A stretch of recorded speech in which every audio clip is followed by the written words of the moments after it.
हम लोग एक नया चैप्टर शुरू करने जा रहे हैं और वो है हमारा कुछ राज्यों के लिए विशेष उपबंध।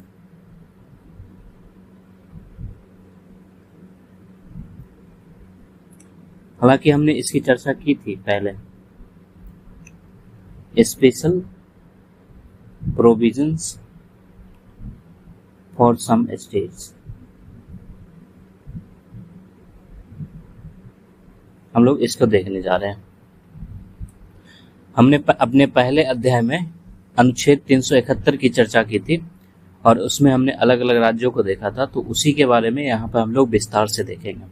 देखो, जम्मू कश्मीर भारत का अकेला राज्य नहीं था जिसके लिए हमारा संविधान विशेष व्यवस्था करता है।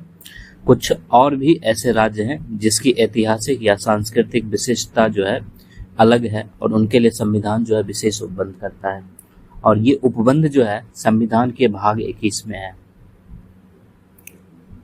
और इसके अंतर्गत जो है अनुच्छेद 371 के विभिन्न खंड दिए गए हैं।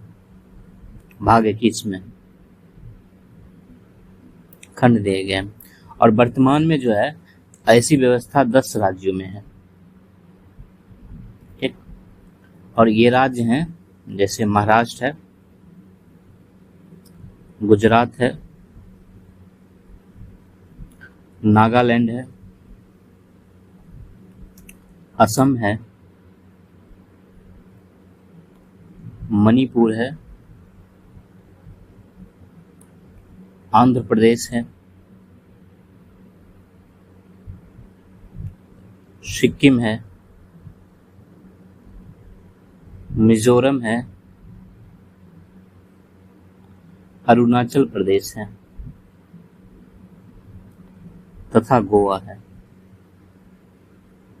ठीक है, ये 10 राज्य हैं। 10 हुए ना, 1 2 3 4 5 6 7 8 9 10, ये 10 राज्य हैं जहां पर ऐसी व्यवस्था जो है वर्तमान में किया गया है और मूल संविधान में ये विशेष उपबंध नहीं था। ठीक, मूल संविधान में इसकी कहीं भी चर्चा नहीं है।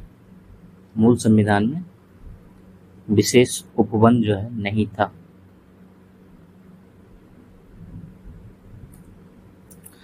आगे चलकर राज्यों के पुनर्गठन के समय और कुछ अन्य स्थितियों में इन राज्यों को विशेष परिस्थिति और वहां की जनता की लोकप्रिय मांग को देखते हुए इन्हें विशेष स्वायत्तता प्रदान की गई।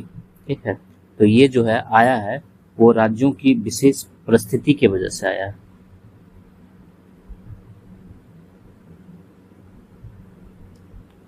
ठीक है, परिस्थितियों की वजह से आया है, जनता के लोकप्रिय मांग की वजह से आया है।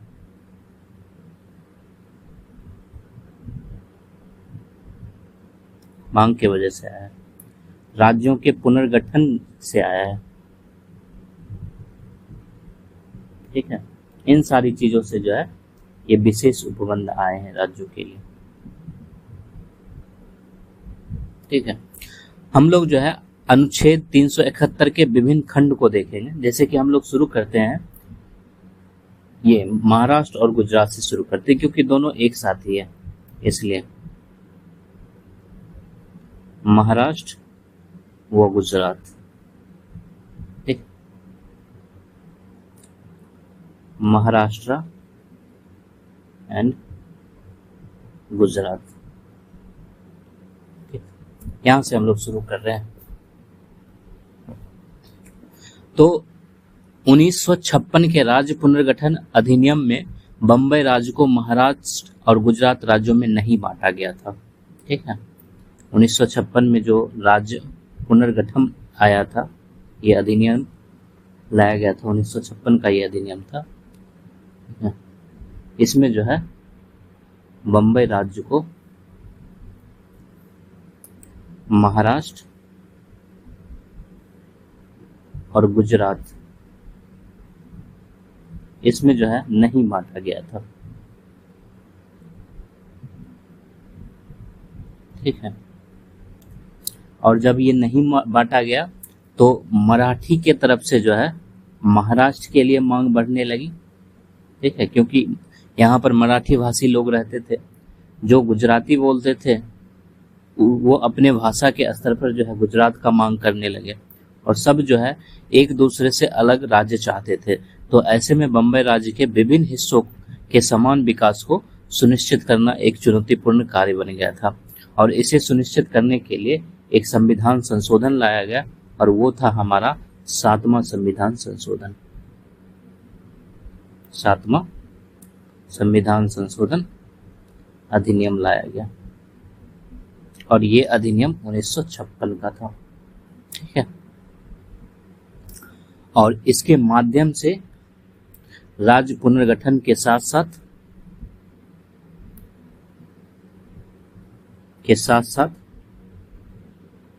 अनुच्छेद 371 भी जोड़ा गया।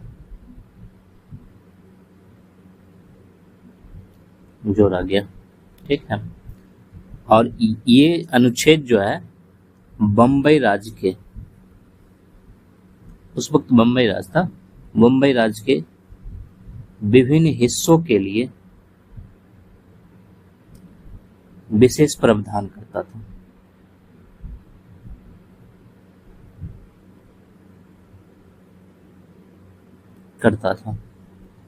ठीक है, जैसे कि अनुच्छेद 371 जो है यह राष्ट्रपति को अधिकार देता है कि वह अपने आदेश द्वारा महाराष्ट्र और गुजरात राज्यों के राज्यपालों को निम्नलिखित विशेष उत्तरदायित्व सौंपेगा। अभी हम लोग उस उत्तरदायित्व को देखेंगे। तो इसमें जो है राष्ट्रपति को अधिकार दिया गया है, यह जो है राष्ट्रपति को अधिकार देता है कि वह अपने आदेश द्वारा महाराष्ट्र या और गुजरात राज्यों के राज्यपालों को निम्नलिखित विशेष उत्तरदायित्व सौंप सकेगा। ठीक, अब वो उत्तरदायित्व क्या क्या है?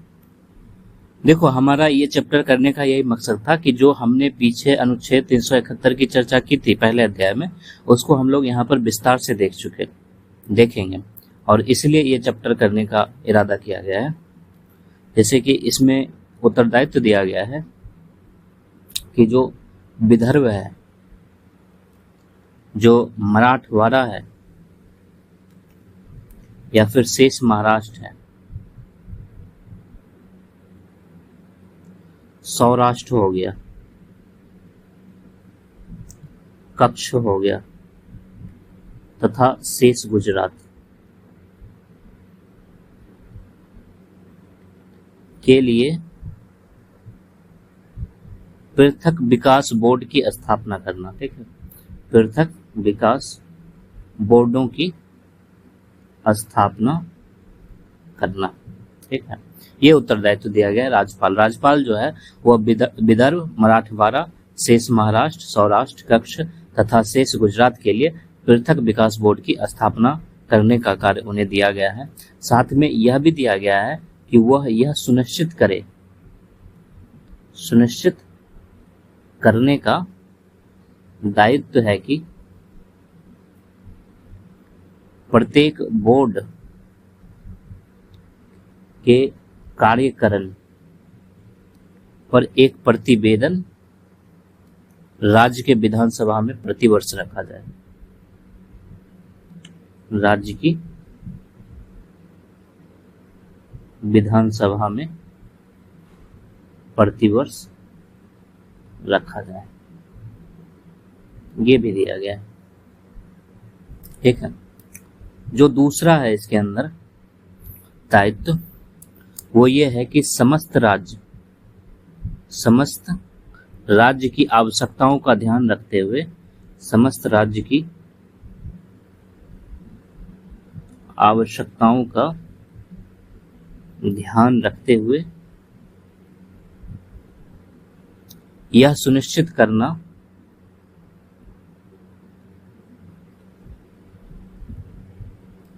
कि ऊपर बताए गए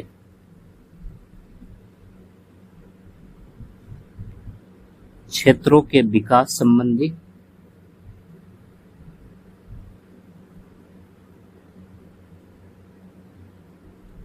खर्चों के लिए धन का वितरण समतापूर्वक तरीके से हो। ठीक है, समतापूर्वक तरीके से, ये चीजें कहा गया है इसमें। ठीक है, इसके अलावा जो है उनके ऊपर दायित्व रहता है कि वहां पर वो जो है तकनीकी शिक्षा को बढ़ावा दे। ठीक है, तकनीकी शिक्षा को बढ़ावा दे, व्यावसायिक प्रशिक्षण को बढ़ावा दे। ठीक है, इसको बढ़ावा दे, साथ ही जो है इसका समतापूर्वक विकास करे, विकास करें। ठीक है, इसके अलावा राज्य सरकारों या राज्य सरकार की सेवाओं में इन क्षेत्रों के निवासी के लिए, इन क्षेत्रों के निवासियों के लिए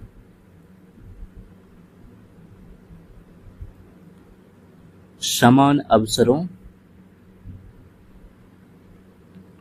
को सुनिश्चित करने वाली व्यवस्था हो। ठीक है, ये कहा गया। ठीक, और ये हमारा महाराष्ट्र और गुजरात था। ठीक, अब हम लोग जो है किसी दूसरे राज्य को लेते हैं और हमारे दूसरे नंबर पे जो है वो इसमें नागालैंड है। ठीक है, हम लोग नागालैंड को लेते हैं।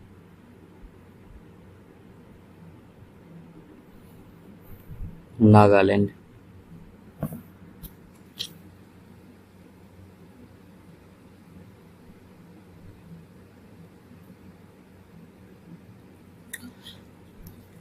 देखो मूल संविधान में और जो 1956 का राज्य पुनर्गठन अधिनियम था, उसमें नागालैंड को पृथक राज्य नहीं बनाया गया था। ठीक, नागालैंड को पृथक राज्य नहीं बनाया गया। ठीक है, यहाँ पे अधिनियम होगा, राज्य पुनर्गठन अधिनियम।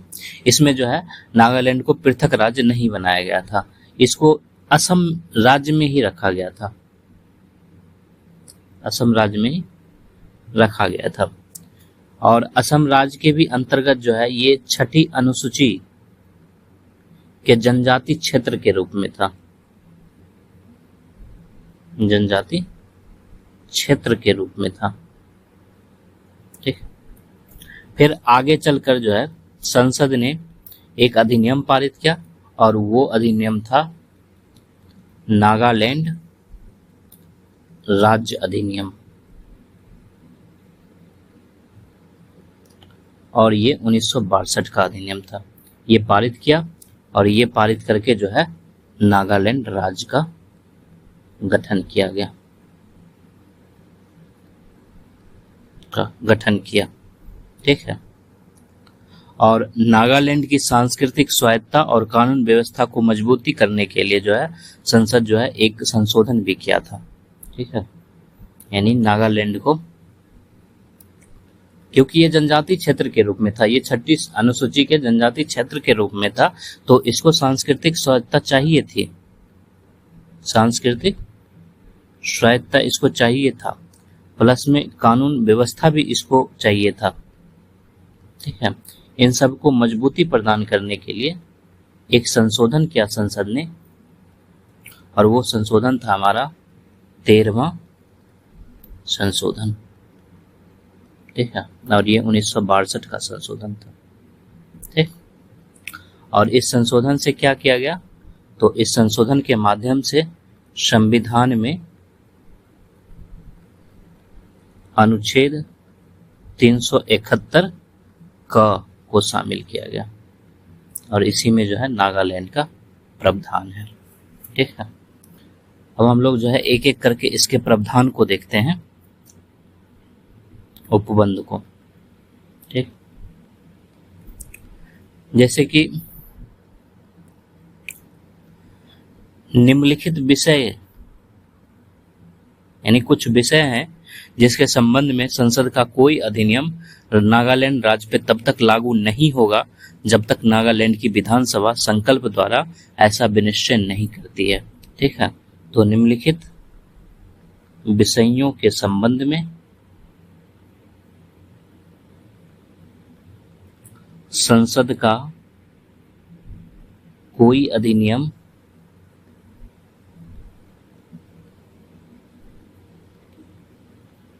नागालैंड राज्य पर तब तक लागू नहीं होगा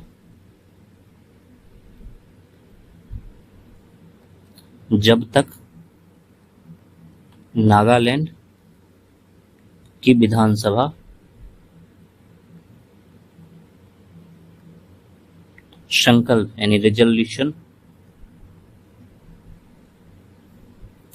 द्वारा ऐसा विनिश्चय नहीं करती।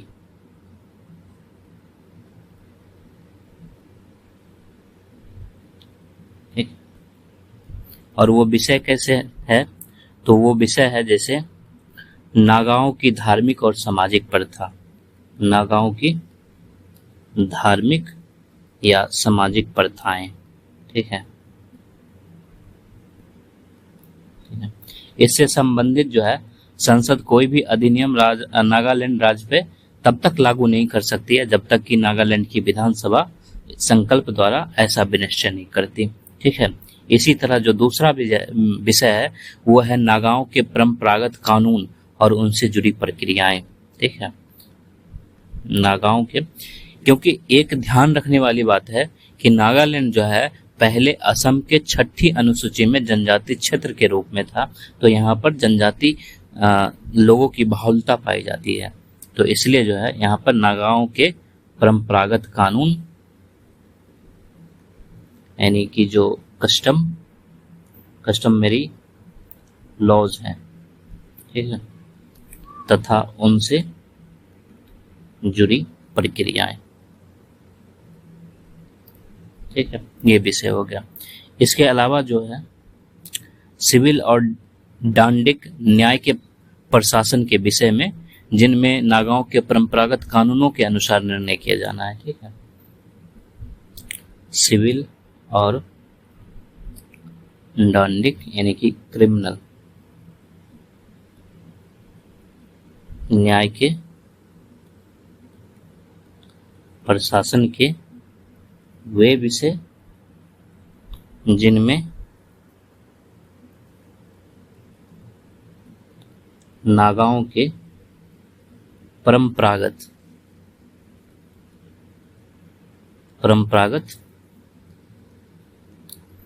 कानूनों के अनुसार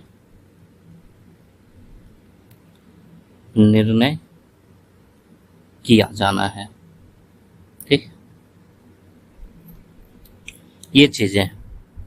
इसके अलावा एक चीजें और है, जैसे कि वहां पे जो भूमि से जुड़े हुए विषय होते हैं वो भी, उस पे भी जो है इस तरह की कंडीशंस लागू होती है। ठीक है, तो भूमि तथा उसके संसाधनों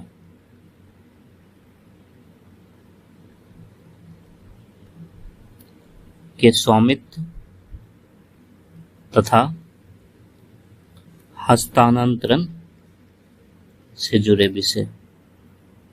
ठीक है, ये चीजें हैं। जो दूसरा जो है इसमें जो है, जब तक नागालैंड के राज्यपाल की राय में नागा पहाड़ी यानी कि यतुनसोंग क्षेत्र या उसके किसी भाग में विद्यमान आंतरिक अशांति बनी रहती है, तब तक उसके पास नागालैंड राज्य की कानून व्यवस्था के संबंध में विशेष उत्तरदायित्व रहेगा। जब तक नागालैंड के राज्यपाल की राय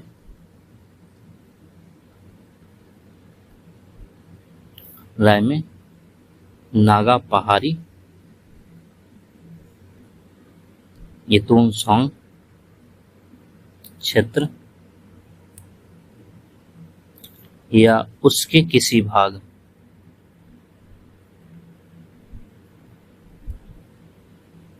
में विद्यमान आंतरिक अशांति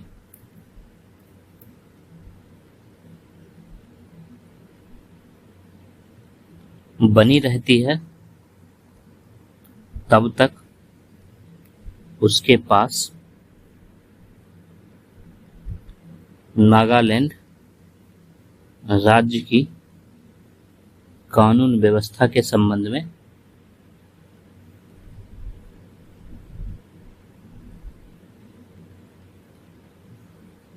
विशेष उत्तरदायित्व रहेगा।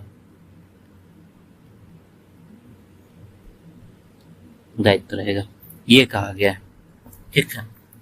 इसके अलावा जो है वह उस जिले में, यानी राज्यपाल जो है उस जिले में एक क्षेत्रीय परिषद की भी स्थापना कर सकता है, जिसमें लगभग 35 सदस्य होते हैं।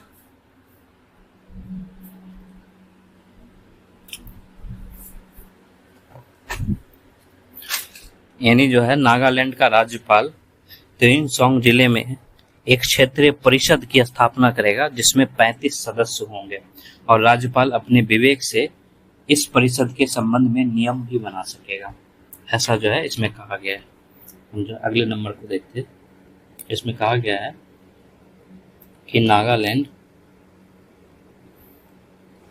का राज्यपाल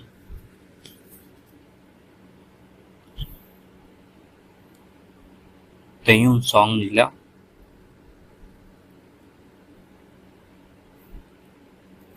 के लिए एक क्षेत्रीय परिषद यानी कि रीजनल काउंसिल स्थापित करेगा, जिसमें 35 सदस्य होंगे।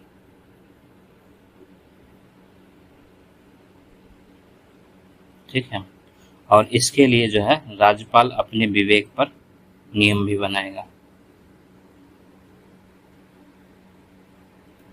बनाएगा।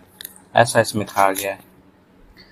इसके अलावा जो है इसमें एक और प्रावधान था, और वो था कि नागालैंड राज्य के निर्माण की तारीख से 10 वर्षों की अवधि तक जो है वहां पर कुछ व्यवस्थाएं लागू रहेगी। हम लोग उस व्यवस्था को देखते हैं। नागालैंड राज्य के निर्माण की तारीख से 10 वर्षों की अवधि तक निम्नलिखित विशेष व्यवस्थाएं लागू होंगी। ठीक है। और क्षेत्रीय परिषद की सिफारिश पर राज्यपाल इस अवधि को बढ़ा भी सकता है। ठीक। क्षेत्रीय परिषद की सिफारिश पर राज्यपाल इस अवधि को बढ़ा भी सकता है।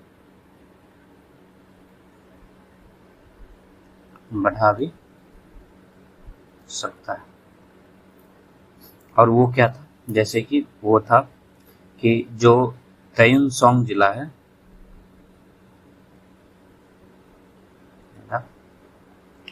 इसका प्रशासन राज्यपाल द्वारा चलाया जाएगा। ठीक है। राज्यपाल चलाएगा इसका प्रशासन। दूसरी चीजें हैं कि भारत सरकार अगर नागालैंड सरकार को संपूर्ण राज्य की आवश्यकताओं की पूर्ति के लिए कोई धन देती है, तो राज्यपाल अपने विवेक से उस धन का न्यायपूर्ण बंटवारा जो है उस जिले के लिए और शेष राज्यों के लिए कर सकता है। ठीक है। अगर भारत सरकार जो है नागालैंड सरकार को संपूर्ण राज्य की आवश्यकताओं की पूर्ति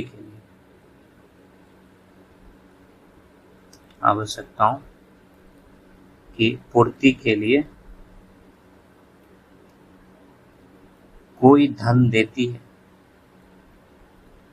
तो राज्यपाल अपने विवेक से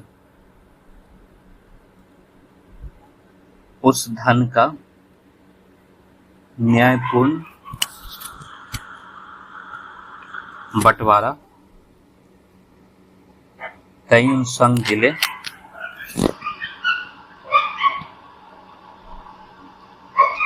तथा शेष राज्यों के लिए कर सकेगा, शेष राज्य में करेगा। ठीक है।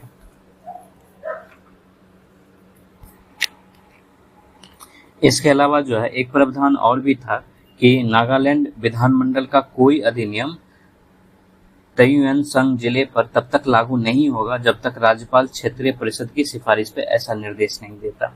और ये सारे जो है ये नागालैंड निर्माण की 10 वर्षों की अवधि तक के लिए जो है विशेष व्यवस्थाएं की गई थी। इसके अलावा जो है नागालैंड विधानसभा की जो है न्यूनतम सदस्य संख्या 46 में निर्धारित की गई थी। नागालैंड विधानसभा की न्यूनतम सदस्य संख्या 46 होगी, ऐसा भी कहा गया था इसमें। और उस पर संविधान के अनुच्छेद 170 का उपबंध लागू नहीं होगा। ठीक है। उस पर संविधान के अनुच्छेद 170 का उपबंध लागू नहीं होगा। ठीक। और ये जो अनुच्छेद 170 है इसमें क्या है, तो इसमें कहा गया था, हमने इसको पहले देखा था 170 को, इसमें है कि विधानसभा के लिए न्यूनतम 60 सदस्य होने की व्यवस्था थी। विधानसभा के लिए न्यूनतम 60 सदस्य तो होने ही चाहिए थे। ठीक है। ये व्यवस्था थी जो यहाँ पे लागू नहीं होता। ठीक है। इसके अलावा जो है जो संविधान का अनुच्छेद 54, 55 और 80 है उसमें विधानसभा के निर्वाचित सदस्यों को राष्ट्रपति तथा राज्यपाल के सदस्यों के चुनाव में मतदान की जो शक्ति दी गई है वह तयुएन संघ के क्षेत्रीय परिषद द्वारा निर्वाचित होने वाले नागालैंड विधानसभा के सदस्यों को भी प्राप्त होगी, ऐसा भी कहा गया था। यानी कि जो अनुच्छेद 54 है, 55 है और 80 है, ठीक है, ये जो है तयुएन संघ जिला का जो क्षेत्रीय परिषद द्वारा निर्वाचित है। ठीक है। यानी नागालैंड विधानसभा का सदस्य, इसको भी ये शक्ति प्राप्त है।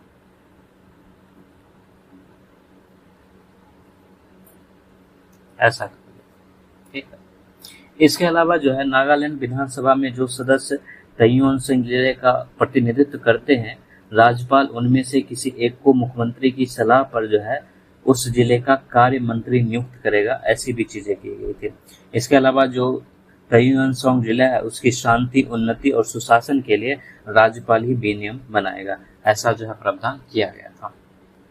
ये था हमारा नागालैंड। अब हम लोग जो है असम की तरफ चलते हैं। असम। ठीक है। और जैसा कि पता है असम जो है एक बड़ा राज्य है और जिसमें विभिन्न जनजाति के सदस्य एक साथ रहते हैं, यानी कि स्वाभाविक तौर पर विभिन्न जनजातियां स्वायत्तता की मांग करती है।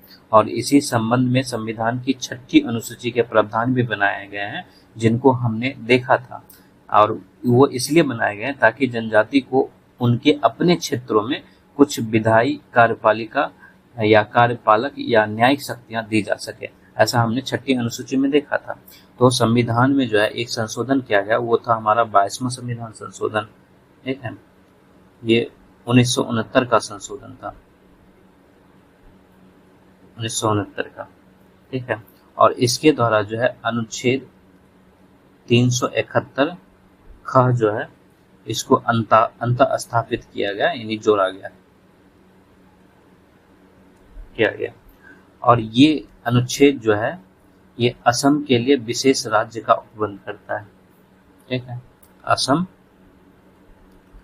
राज्य के संबंध में एक विशेष उपबंध करता है।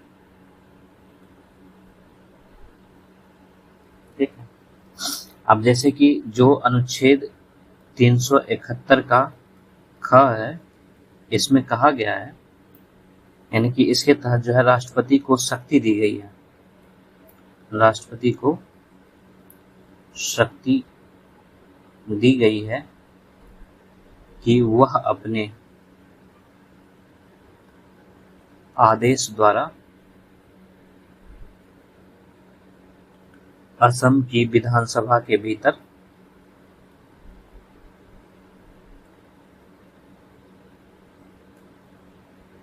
एक समिति का गठन कर सकेगा।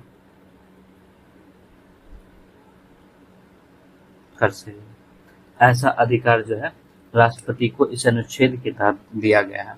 और ये जो समिति है, ठीक है, ये 6ठी अनुसूची में शामिल असम के जनजातीय क्षेत्रों से निर्वाचित होने वाली विधानसभा के सदस्य होंगे। ठीक है, इसमें जो सदस्य हैं, ठीक है, वो 6ठी अनुसूची, अभी हम लोग देखेंगे 6ठी अनुसूची में इसमें कौन कौन से क्षेत्र शामिल हैं। तो 6ठी अनुसूची में शामिल असम के जनजातीय क्षेत्रों, ये कई सारे क्षेत्र है, जनजातीय क्षेत्रों से निर्वाचित होने वाले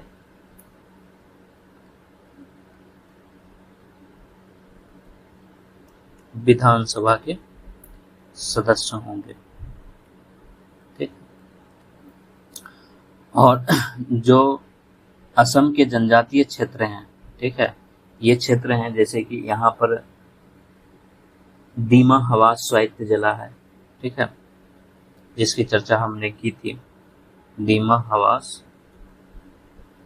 स्वायत्त जिला, इसको हमने 6ठी अनुसूची में देखा था।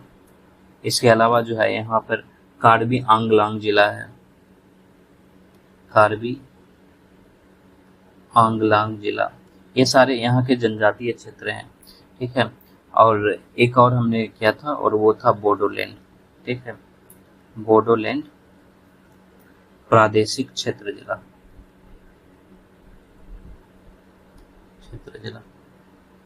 ठीक है, ये 3 जिले जो हैं असम के जनजातीय क्षेत्रों से घिरे हुए जिले हैं। यहाँ पर जनजातियों की जनसंख्या जो है अत्यधिक पाई जाती है, और ये तीनों क्षेत्र जो है 6ठी अनुसूची में दर्ज हैं, असम के क्षेत्र हैं। ठीक है, तो इस यहीं के यानी कि 6ठी अनुसूची में शामिल असम के जनजातीय क्षेत्रों से निर्वाचित होने वाले विधानसभा के सदस्य जो है उसमें शामिल होंगे, और उसी विधानसभा के क्षेत्रों से संबंधित उतने सदस्य होंगे जितने राष्ट्रपति द्वारा आदेश में निर्दिष्ट किए जाएंगे। ठीक, यानी जो है तथा उसी विधानसभा के शेष क्षेत्रों से संबंधित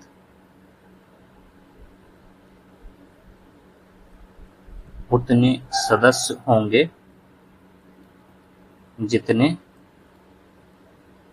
राष्ट्रपति द्वारा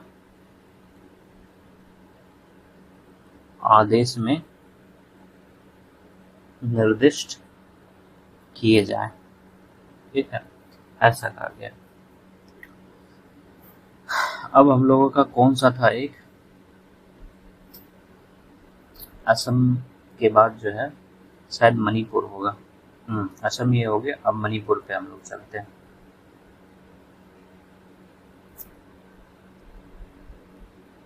मणिपुर,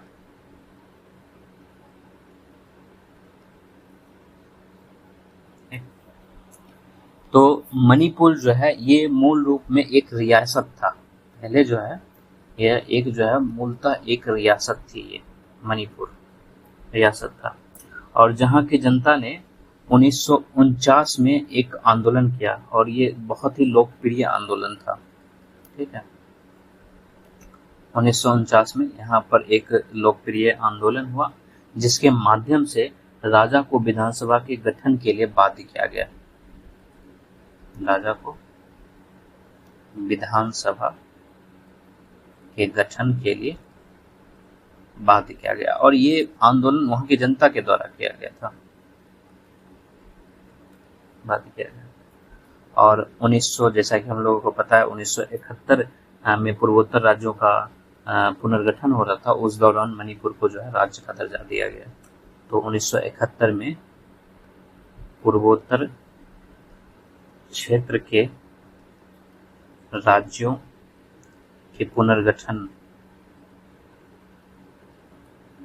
के दौरान मणिपुर को राज्य का दर्जा दिया गया,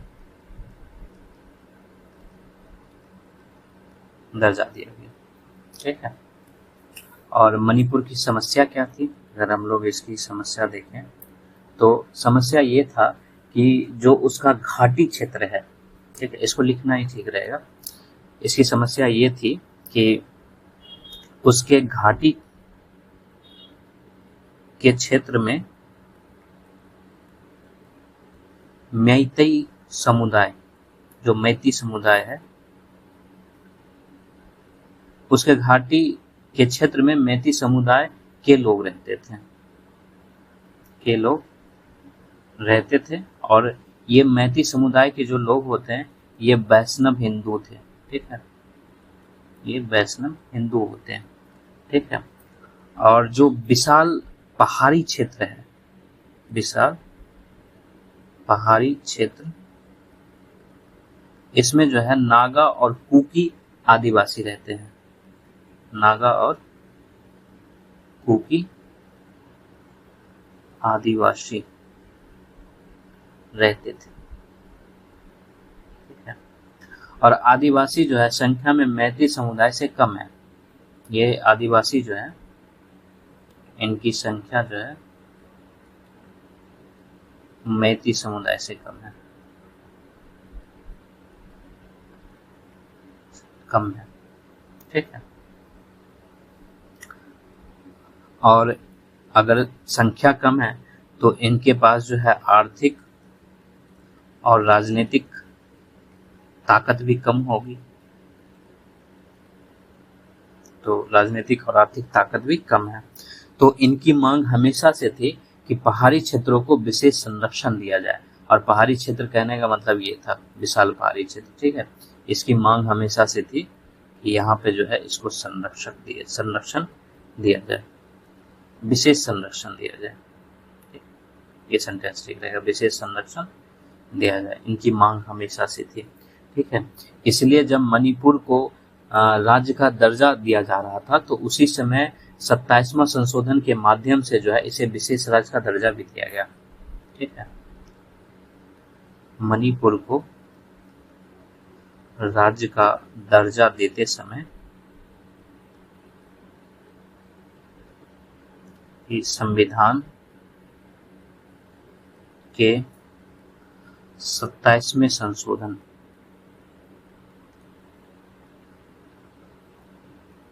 के माध्यम से, ठीक है, कौन सा अनुच्छेद जोड़ा गया? तो ये अनुच्छेद 371 ग जोड़ा गया। इसी में मणिपुर की चर्चा की गई, ठीक है, और शामिल किया गया। और उसमें जो है मणिपुर राज्य के पहाड़ी क्षेत्रों के संबंध में विशेष उपबंध किया गया।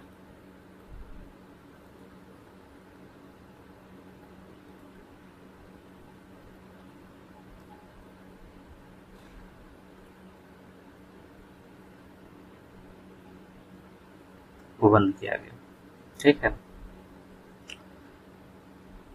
और यहाँ पर जो पहाड़ी क्षेत्र है इसका मतलब भी इसमें स्पष्ट किया गया। यहाँ पर पहाड़ी क्षेत्र का आशय यानी कि अर्थ ये दिया गया कि उन क्षेत्रों से, इसका अर्थ है उन क्षेत्रों से है जिन्हें राष्ट्रपति अपने आदेश में पहाड़ी क्षेत्र घोषित करता है। ठीक है। और इन क्षेत्रों से संबंधित जो है उपबंध भी बनाए गए। हम लोग उसी उपबंध को देखेंगे। ठीक है। तो इसमें जो पहला उपबंध है वो है कि राष्ट्रपति अपने आदेश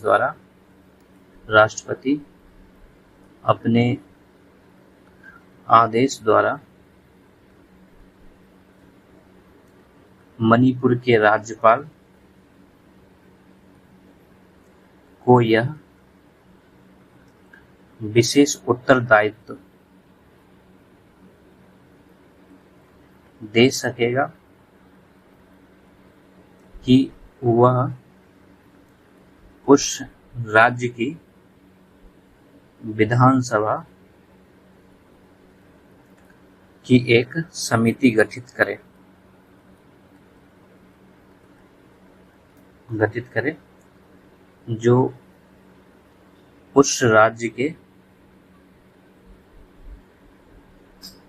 पहाड़ी क्षेत्रों से निर्वाचित होने वाले विधानसभा के सदस्यों से मिलकर बनेगा। विधानसभा के सदस्यों से मिलकर बनेगी।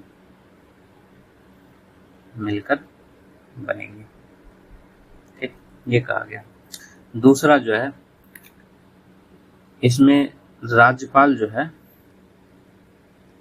प्रतिवर्ष यानी कि राष्ट्रपति जब उससे अपेक्षा करें या जो है जब कभी राष्ट्रपति से ऐसी अपेक्षा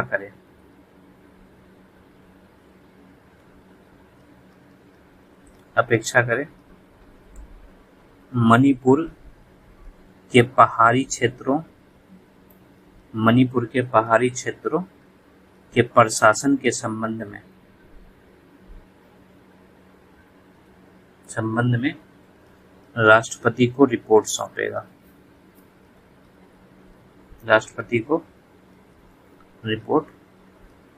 सौंपेगा। ये प्रावधान किया गया। ठीक है। इसके अलावा जो है केंद्र सरकार की कार्यपालिका शक्ति का विस्तार जो है इन पहाड़ी क्षेत्रों के प्रशासन के बारे में राज्य सरकारों को निर्देश देने तक होगा, ऐसा भी कहा गया। ठीक है। अब हमारा अगला जो है वो आंध्र प्रदेश था। आंध्र प्रदेश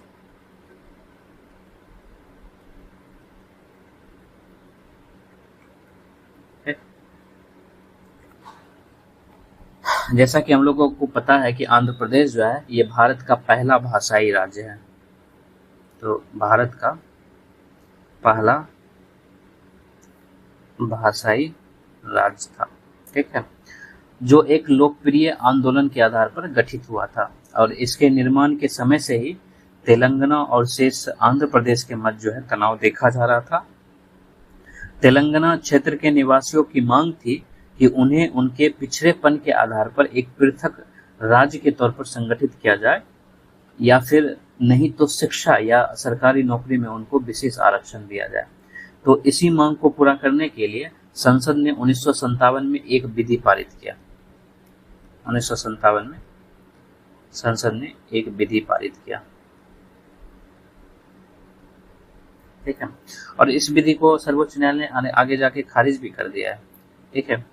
विधि पारित किया और ये विधि क्या थी कि जो तेलंगाना के निवासियों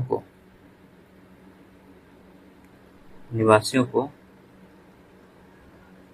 आंध्र प्रदेश राज्य की सरकारी नौकरियों में आरक्षण देती थी। ठीक है। ऐसा विधि पारित किया गया। ठीक है। फिर जो है 1970 में, ठीक है, 1970 में जो है सर्वोच्च न्यायालय इसको खारिज कर दिया। ठीक, खारिज कर दिया। यानी कि निरस्त कर दिया 1970 में।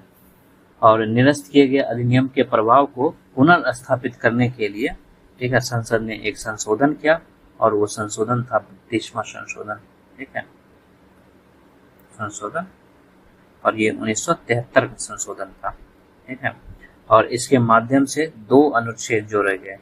एक अनुच्छेद था 371 ग, ठीक है, और एक अनुच्छेद था 371 ग, ठीक है, ये जोड़ा गया, ठीक है, शामिल किया गया। और इसमें जो है आंध्र प्रदेश राज्य के संबंध में विशेष उपबंध किया गया, ठीक है। तो हम लोग जो है उस उपबंध को देखते हैं। ये उपबंध क्या क्या, तो इसमें जो है राष्ट्रपति को शक्ति दी गई, राष्ट्रपति को शक्ति दी गई है कि वह अपने आदेश द्वारा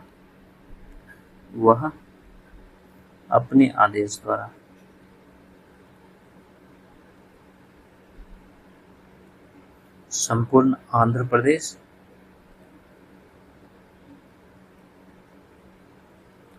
राज्य की आवश्यकताओं को ध्यान में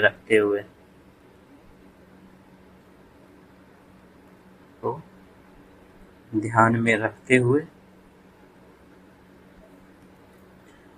उस राज्य के विभिन्न भागों के लोगों के लिए, उस राज्य के विभिन्न भागों के लोगों के लिए सरकारी नौकरियों तथा शिक्षा के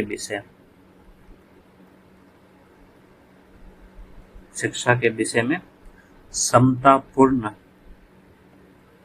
अवसरों व सुविधा की व्यवस्था कर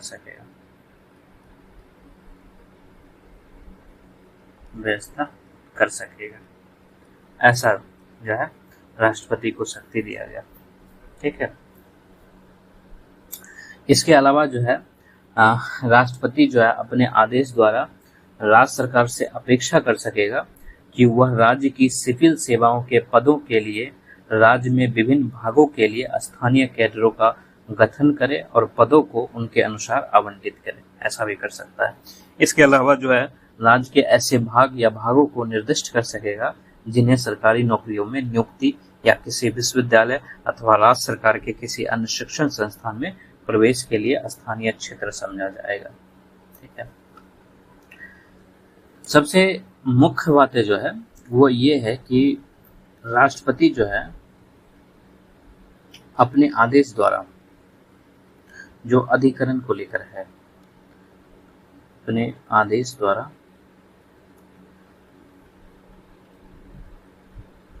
आंध्र प्रदेश राज्य के लिए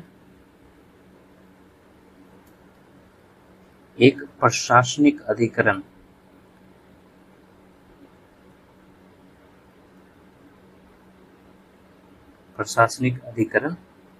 यानी एडमिनिस्ट्रेटिव ट्रिब्यूनल, और हमने प्रशासनिक अधिकरण को देखा था, तो इसके गठन के लिए उपबंध कर सकेगा। ये राष्ट्रपति अपने आदेश द्वारा जो है वहां कर सकता है। इसके अलावा जो है राष्ट्रपति उसकी आधिकारिकता, ठीक है, यानी उसका जो जुरिस्डिक्शन है इसको भी तय कर सकता है। इसके अलावा उसकी शक्तियों का निर्धारण भी कर सकता है, यानी पावर्स का, ठीक है, इसका निर्धारण भी कर सकता है राष्ट्रपति। इसके अलावा जो है इस एक संसद को भी जो है एक शक्ति दिया गया है। संसद जो है विधि द्वारा आंध्र प्रदेश राज्य के लिए, ठीक है, यानी एक केंद्रीय विश्वविद्यालय की स्थापना का उपबंध है। तो इसको मतलब कैसे लिखा जाए, जैसे संसद विधि द्वारा आंध्र प्रदेश राज्य में एक केंद्रीय विश्वविद्यालय की स्थापना के लिए उपबंध कर सकेगी, उपबंध कर सकेगी। ठीक, ऐसी चीजें। ठीक, ये हमारा आंध्र प्रदेश था। अब हम लोग चलते सिक्किम की तरफ। ठीक, सिक्किम, बस 10 राज्य ही देखने हैं। ठीक है, और सिक्किम के बारे में हम लोगों को पता है, हमने इसके बारे में डिस्कशन किया है कि मूल संविधान में सिक्किम जो है वो भारत का हिस्सा नहीं था। ठीक है, ये भारत का हिस्सा नहीं था। ठीक है, ये भारत का हिस्सा नहीं था। 1974 में जो है एक संशोधन किया गया, वो था 35वां संविधान संशोधन। ठीक है, इस संशोधन द्वारा जो है इसको सहयोगी राज्य का दर्जा दिया गया, और पूरे राज्य में सिर्फ सिक्किम ही एक ऐसा राज्य है जो सहयोगी राज्य के तौर पर कभी रहा है। ठीक है, यानी एसोसिएट स्टेट का दर्जा दिया गया इसको। ठीक है, और इसके अगले ही वर्ष यानी कि 1975 में एक और संशोधन किया गया, वो था 36वां संशोधन, और इसके द्वारा जो है एक अनुच्छेद सम किया गया। पहले तो इसके द्वारा जो है इसको राज्य का दर्जा दिया गया, राज्य का दर्जा दिया गया। ठीक है, और 36वें संशोधन के माध्यम से, ठीक है, इसी संशोधन के माध्यम से संविधान में एक अनुच्छेद जोड़ा गया जो था 371 ठीक है, और इस अनुच्छेद में सिक्किम के लिए विशेष उपबंध किया गया, सिक्किम के लिए विशेष उपबंध किया गया। ठीक है, और उपबंध क्या है इसके, तो हम लोग उपबंध को देखते हैं। ठीक, जैसे कि इसमें पहला उपबंध है, सिक्किम राज्य की विधानसभा में कम से कम 30 सदस्य होंगे। जो यहाँ की विधानसभा है, ठीक है, उसमें कम से कम, ठीक है, 30 सदस्य होंगे। अब जैसे ही 30 सदस्य की बातें आ रही हैं तो अनुच्छेद 170 जो है यहाँ पे लागू नहीं होगा। ठीक है, तो अनुच्छेद 170 जो है ये यहाँ पर लागू नहीं होगा। ठीक, और क्यों नहीं लागू होगा, तो अनुच्छेद 170 में शर्त दिया गया है कि राज्य की विधानसभा में न्यूनतम जो है वो 60 सदस्य होने चाहिए। ठीक है, इसलिए ये लागू नहीं होगा, न्यूनतम। ठीक है, यहाँ पे लागू नहीं होगा। दूसरा इसमें उपबंध किया गया कि 1974 में सिक्किम के निर्वाचन के फलस्वरूप बनी विधानसभा को ही इस संविधान के तहत गठित विधानसभा माना जाएगा और वह अगले 4 वर्षों तक कार्य करेगी। ठीक है, इसके अलावा जो है इसमें था कि जब तक संसद विधि द्वारा अन्य उपबंध ना करे, ठीक है, तब तक सिक्किम राज्य को लोकसभा में एक स्थान दिया जाएगा।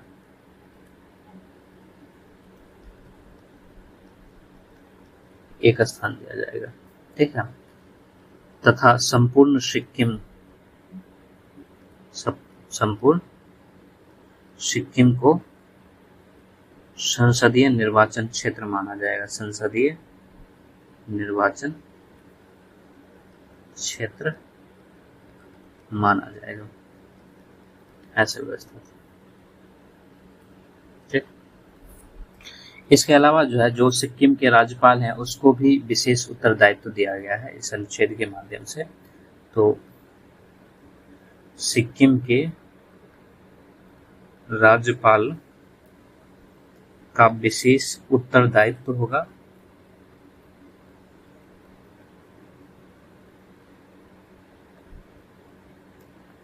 कि वह शांति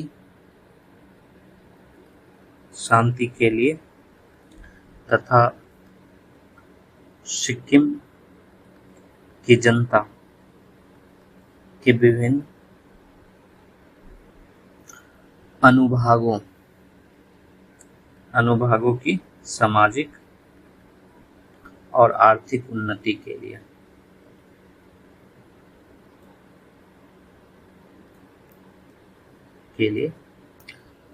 समतापूर्ण तरीके से प्रयास करें या समतापूर्ण बनाने का प्रयास करें।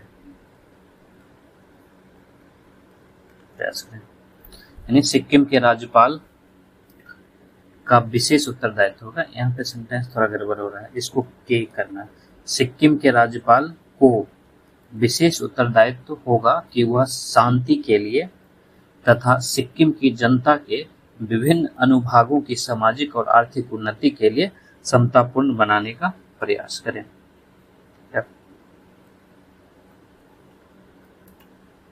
उन्नति को, ठीक है, आर्थिक उन्नति को समतापूर्ण बनाने का प्रयास करें। अब सही है।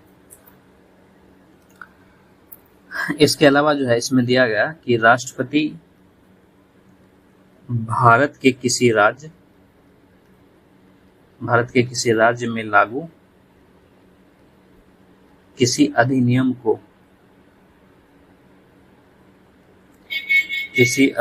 को ऐसे परिवर्तनों या निर्बंधनों सहित जो वह ठीक समझता है लोक अधिसूचना द्वारा सिक्किम राज्य पर विस्तृत कर सकेगा। सिक्किम राज्य पर विस्तृत कर सकेगा। ये हमारा सिक्किम था, ठीक। यानी ये मूल संविधान में भारत का हिस्सा नहीं था। 1974 में 35वां संशोधन द्वारा जो है इसको सहयोगी राज्य का दर्जा दिया गया। 1975 में 36वां संशोधन के द्वारा जो है इसको राज्य का दर्जा दिया गया और 36वें संशोधन के माध्यम से ही अनुच्छेद 371 च भाग जो है जोड़ा गया, जिसमें सिक्किम के लिए विशेष उपबंध किया गया। और उपबंध में ये शामिल था कि सिक्किम के विधानसभा में कम से कम 30 सदस्य होंगे और 30 सदस्य है यानी कि ये 60 सदस्य से कम है, तो इसलिए अनुच्छेद 170 जो है इस पे लागू नहीं होता है।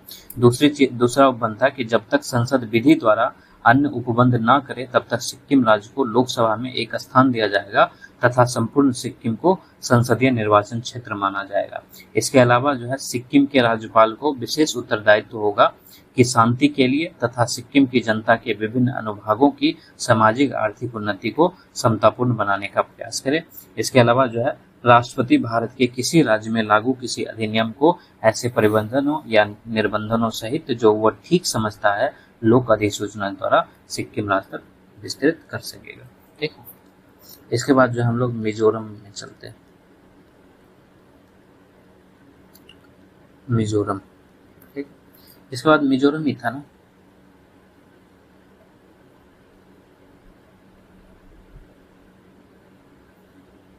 आंध्र प्रदेश हो गया, सिक्किम हो गया, अब मिजोरम, उसके बाद अरुणाचल प्रदेश और गोवा, यानी इसके बाद 2 बच्चे मिजोरम के बाद। मैंने नंबर नहीं दिया, काउंट कर नहीं कितने होंगे। देखो, जिस क्षेत्र को आजकल मिजोरम कहा जाता है, ठीक है, वो पहले असम का हिस्सा था। तो ये पहले जो है असम का हिस्सा था और यहाँ पर जो है 6ठी अनुसूची के अंतर्गत जो है शासन किया जाता था, के तहत ये प्रशासित होता था।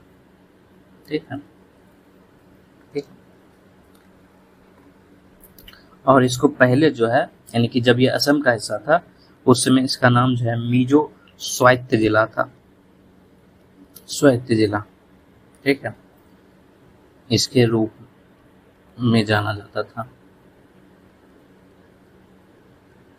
यानी मूल संविधान में यह असम का हिस्सा था और 6ठी अनुसूची के तहत जो है इस पे यह प्रशासित होता था और पहले जो है इसे मिजो स्वायत्त जिले के रूप में जाना जाता था।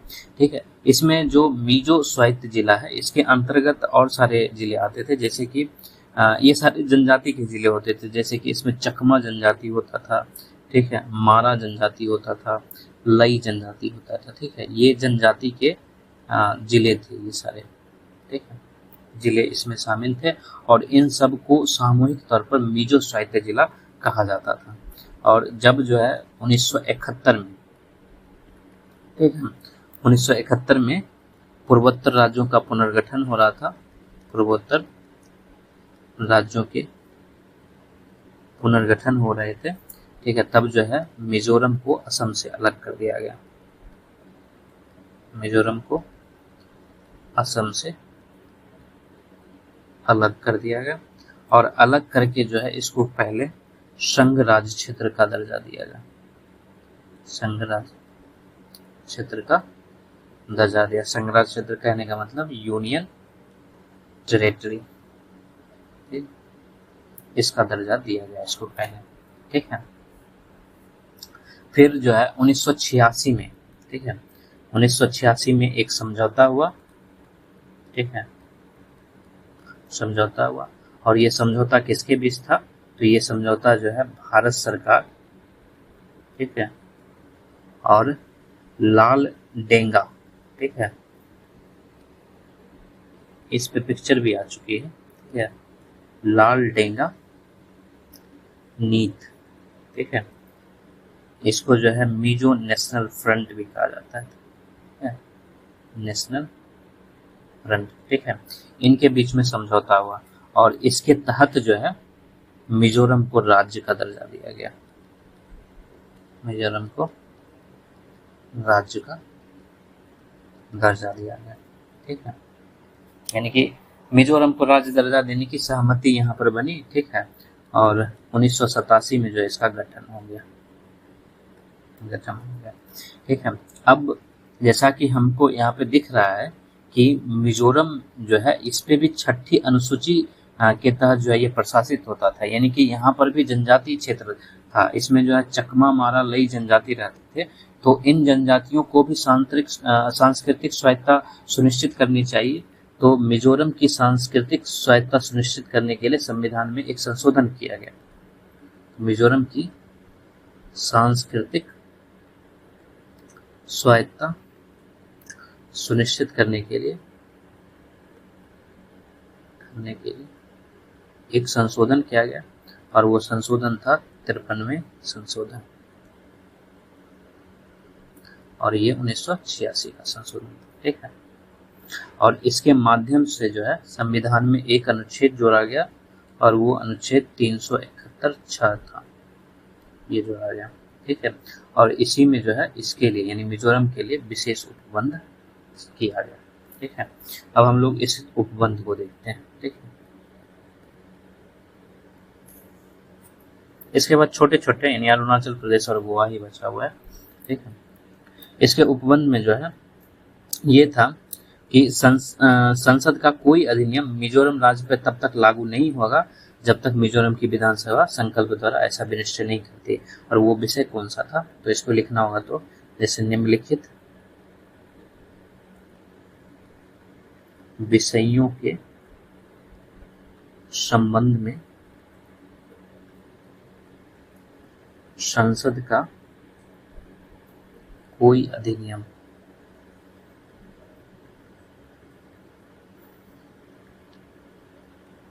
मिजोरम राज्य पर तब तक लागू नहीं होगा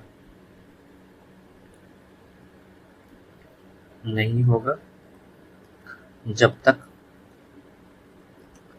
मिजोरम की विधानसभा संकल्प यानी रिजोल्यूशन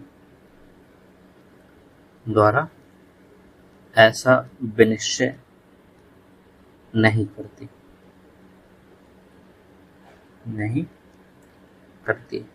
ठीक। और वो विषय क्या क्या है?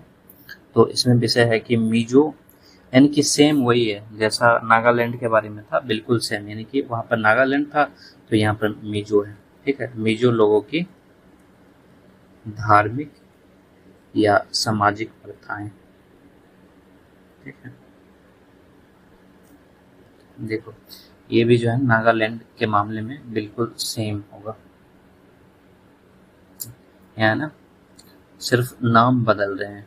ठीक है, नागालैंड की धार्मिक और सामाजिक प्रथाएं हो गया, इसी तरह नागालैंड के परंपरागत कानून या उनसे जुड़ी प्रक्रियाएं होंगे। तो नागा की जगह जो है सिर्फ मिजो आ जाएगा। ठीक, दूसरा होगा मिजो लोगों के परंपरागत कानून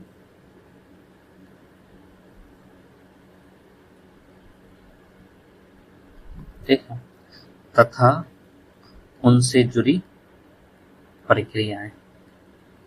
वहाँ जनजातियां रहती है, उनके अपने परंपरागत कानून रहते हैं, उनकी प्रक्रियाएं अलग अलग रहती है। इसी तरह सिविल और डांडिक न्याय के प्रशासन के वे विषय जिनमें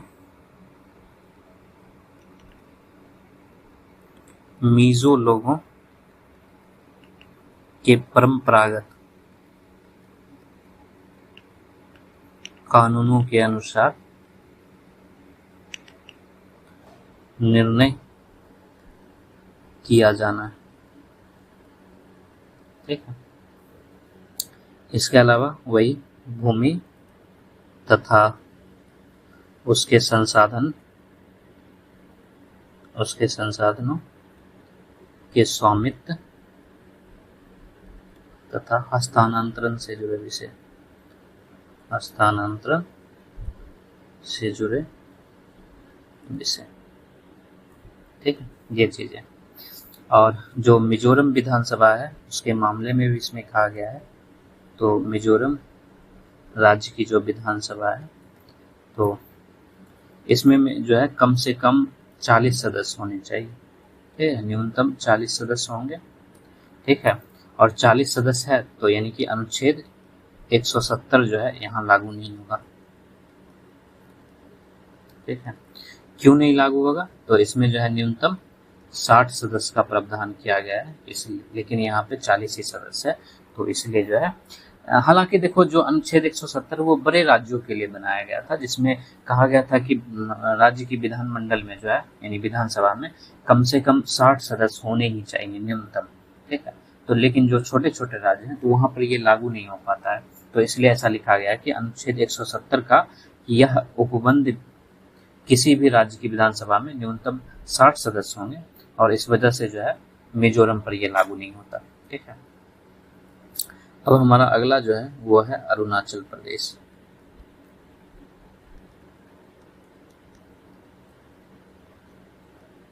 अरुणाचल प्रदेश। ठीक,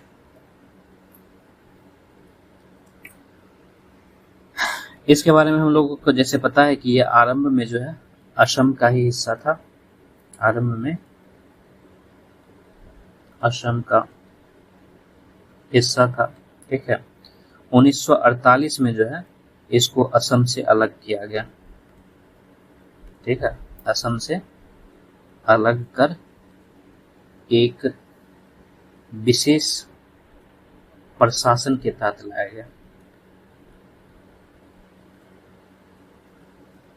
गया और ये जो विशेष प्रशासन है ये केंद्र सरकार के द्वारा चला गया। ठीक है, केंद्र सरकार के अंतर्गत चला गया।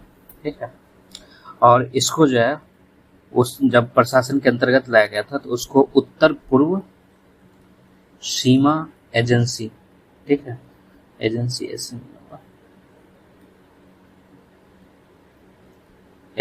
ठीक है, ये नाम दिया गया था। यानी नॉर्थ, जिसको नेफा कहा जाता है, नॉर्थ ईस्टर्न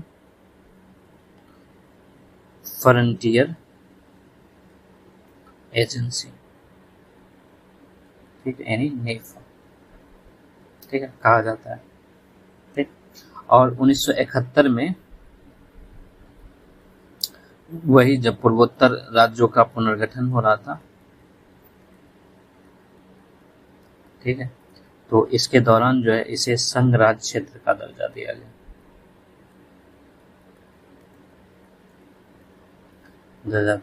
यानी यूनियन टेरिटोरी का दर्जा दिया गया। ठीक है, और इसका नाम जो है अरुणाचल प्रदेश रखा गया। अरुणाचल प्रदेश नाम रखा गया। ठीक है, फिर 1986 में एक अधिनियम लाया गया।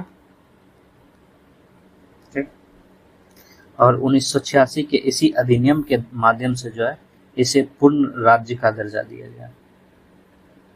ठीक, और इसके लिए विशेष उपबंध संसद को करना था, तो संसद ने एक संविधान संशोधन किया और वो हमारा जो है 55वां संविधान संशोधन था।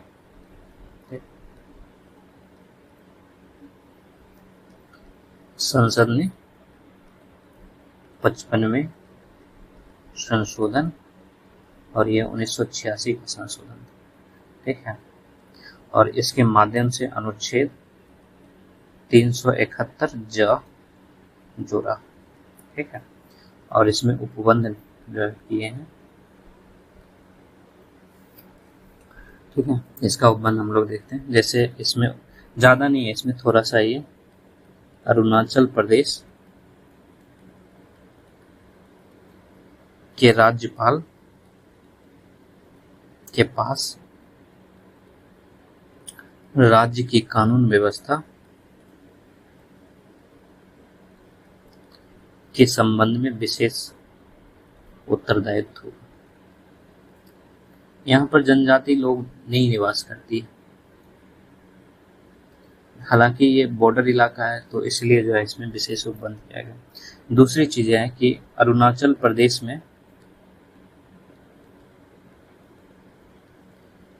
अरुणाचल प्रदेश राज्य विधानसभा में कम से कम 30 सदस्य होंगे। कम से कम 30 सदस्य होंगे। ठीक है, और इसका अर्थ क्या है कि अनुच्छेद 170 जो है यहाँ पर लागू नहीं होगा। ठीक, और क्यों नहीं लागू होगा वो पता है आपको। ठीक, अगला जो है गोवा है। गोवा, ठीक, और भारत को जो है पुर्तगाल से प्राप्त हुआ था गोवा। ठीक, भारत को पुर्तगाल से, उसमें इसका नाम जो है दमन द्वीप के साथ जोड़ा जाता था, तो गोवा दमन द्वीप प्राप्त हुआ था। ठीक है, और जब प्राप्त हुआ था तो इसको भारत सरकार जो है संघ राज्य क्षेत्र का दर्जा दे दिया था, यानी यूनियन टेरिटोरी का दर्जा दिया था। ठीक है, दर्जा दे दिया था, और आगे जाके यानी कि 1987 में जो है इसको पूर्ण राज्य का दर्जा मिला, दर्जा दिया गया। ठीक है, और 1987 में जो इसके साथ यानी दमन द्वीप है, ठीक है, दमन और द्वीप, इसको संघ राज्य क्षेत्र बनाया गया। और 2020 में जो है इसको दादरा के साथ भी मिला दिया गया। इसको राज्य क्षेत्र बना दिया और गोवा को जो है पूर्ण राज्य का दर्जा दे दिया। ठीक है, और जब संसद पूर्ण राज्य का दर्जा दे रहा था तो उस समय इसके लिए एक विशेष उपबंध भी किया। ठीक है, और उसके लिए संसद ने एक संशोधन किया, तो संसद ने 56वां संशोधन किया, यानी 1987 पारित किया। ठीक है, और पारित करके इसमें जो है अनुच्छेद 371 का झ पाठ, ठीक है, इसमें जोड़ा गया, यानी अंतर स्थापित किया गया। ठीक, और इसमें जो है गोवा के लिए विशेष प्रावधान है। ठीक, और विशेष प्रावधान में क्या है, तो गोवा की जो विधानसभा है वही है कि इसमें कम से कम 30 सदस्य होंगे, 30 सदस्य होंगे। ठीक है, और अनुच्छेद 170 लागू नहीं होगा, ये किया गया। ठीक, और यहाँ पर जो है हमारा चैप्टर खत्म होता है। ठीक है, देखो इस प्रश्न पर जो है प्रायः विवाद होता रहा है कि कुछ राज्यों को विशेष अधिकार या स्वायत्तता दिया जाना क्या शेष राज्यों के प्रति अन्याय नहीं है। और इसी तर्क पर चलते हुए कुछ लोगों ने दावा किया है कि किसी भी राज्य को ऐसी स्वायत्तता नहीं दी जानी चाहिए।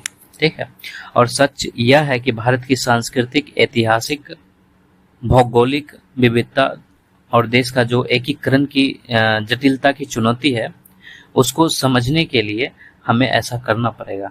हमें जो है ये कभी नहीं भूलना चाहिए कि आज़ादी मिलने के समय लगभग 600 रियासतों को मिलाकर आज के भारत का निर्माण किया गया था। और इसके अलावा जो है उन्हें भारत का हिस्सा बनाने के बाद भी ये जरूरी था कि सारे देश में एकीकरण की भावना का विकास रहे, एकीकरण की भावना का विकास हो, किसी में अलगाववाद की भावना न आए।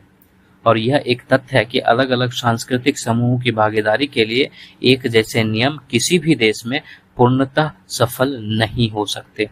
अगर हम लोग चीन की बात करें जो कि गैर लोकतांत्रिक देश है, तो उसको भी अपने क्षेत्र में स्वायत्तता देनी पड़ती है। तो इसी नजरिए से भारत के एकीकरण में अनुच्छेद 371 के उपबंधों की महत्वपूर्ण भूमिका रहती है। इसे नजरअंदाज नहीं किया जा सकता। ये देश की एकता और अखंडता को सुनिश्चित करता है। ठीक है, अब हम लोग जो है ना एक इसमें मतलब याद रखने के लिए एक चीजें कर लेते हैं जो जरूरी भी है। जैसे कि हम लोग देखेंगे कि किस किस अनुच्छेद में कौन कौन से राज्य का जिक्र किया गया है। ठीक है, जैसे पहला जो है अनुच्छेद 371 लेते हैं। ठीक है, तो इसमें जो है महाराष्ट्र और गुजरात का जिक्र था, महाराष्ट्र और गुजरात। ठीक है, इसका जिक्र था। ठीक है, और इसके लिए संशोधन कौन सा था इसके लिए, तो ये 7वां संशोधन था 1956। ठीक है, इसी तरह जो दूसरा था जो नागालैंड को लेकर था, तो वो था अनुच्छेद 371 का क पार्ट। ठीक है, ये नागालैंड को लेकर था। और इसके लिए जो संशोधन था वो था 13वां संशोधन। ठीक है, 1962। ठीक है, ये चीज है। जो तीसरा था हमारा वो असम था, और इसके लिए अनुच्छेद जो है 371 ख था असम के लिए। और इसके लिए जो संशोधन था वो 22वां संशोधन था, 22वां संशोधन 1969 था। ठीक, चौथा जो है वो मणिपुर था। ठीक है, और मणिपुर के लिए जो अनुच्छेद था वो 371 ग था। ठीक है, मणिपुर के लिए। और इसके लिए जो संशोधन था वो 27वां संशोधन था। ठीक, और ये 1971 का संशोधन था। पांचवा जो है वो आंध्र प्रदेश था, और आंध्र प्रदेश के लिए जो है 2 अनुच्छेद थे, यानी कि 371 का घ था, इसके अलावा 371 का अंग था। ये 2 अनुच्छेद थे आंध्र प्रदेश के लिए। ठीक है, और इसके लिए जो संशोधन था वो 32वां संशोधन था 1973 का। ये 1971 होगा। ठीक, और अगला जो है छठा वो सिक्किम था, और इसके लिए जो अनुच्छेद था ये जो है ना अंग है। ठीक है, अनुच्छेद 371 का च था। ठीक है, ये सिक्किम के लिए। और इसके लिए जो संशोधन था, हालांकि इसमें हमने 2 संशोधन को देखा। एक 35वां संशोधन देखा जिसके लिए वो सहयोगी राज्य था, तो यहाँ पर राज्य की बातें हो रही, तो वो 36वें संशोधन था। ठीक, और 36वें संशोधन कब किया गया था, तो 1975 में किया गया था। ठीक है, 1974 में 35वां संशोधन हुआ था। ठीक है, यहाँ पर ना स्टार करके लिख दिया है। ठीक है, 35 में जो संशोधन थे वो 1974 का था। ठीक है। और इसमें जो है इसको सहयोगी राज्य दिया गया था, ठीक है। और हम लोग राज्य की बातें कर रहे हैं इसलिए इसको लिखेंगे, ठीक। अगला जो है वो मिजोरम को लेकर था, और मिजोरम के लिए जो है अनुच्छेद 371 का 6 था, ये मिजोरम के लिए। और इसके लिए जो संशोधन था वो था 53वें संशोधन, और ये 1986 का संशोधन था, ठीक है। 8वां जो है वो अरुणाचल प्रदेश था, और इसके लिए जो अनुच्छेद था वो था 371 का ज, ठीक है, अरुणाचल प्रदेश, ठीक। और इसके लिए जो है 55वें संशोधन थे, 1986, ठीक।